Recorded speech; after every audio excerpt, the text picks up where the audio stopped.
Bad news is that NASA scientists haven't found life on Mars yet, and there probably isn't any life existing there right now.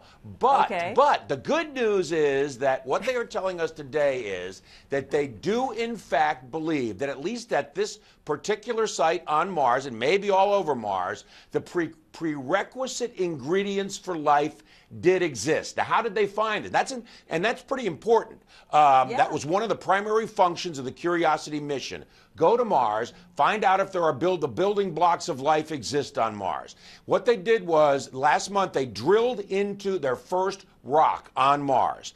And what they did then was they scooped up the dust, the samples from that drill, and put it in the onboard chemistry lab on the Curiosity rover. Curiosity has its own capability to analyze the samples, and you can see the animation there showing that process taking place.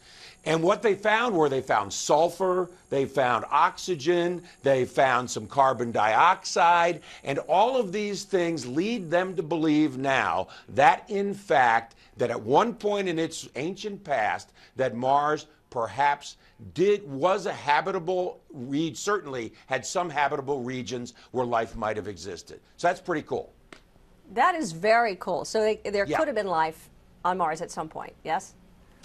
Yes, there could have been microbial life. We're not talking about, we always make that. We're Martians. not talking about, right, Martians, people waving at the camera. No, it was microbial life at, probably at best back in ancient Mars. But the evidence is there that there was running water at this particular landing site, the Gale Crater site, where Curiosity landed. One of the reasons why they went there to begin with was because they believed water was there, and they believed that that ancient life, if it existed on Mars, might well have existed there. And now they are saying that, in fact, it looks like the building blocks are there. They don't have definitive proof that life once existed, but that the ingredients were, in fact, there and were present on Mars.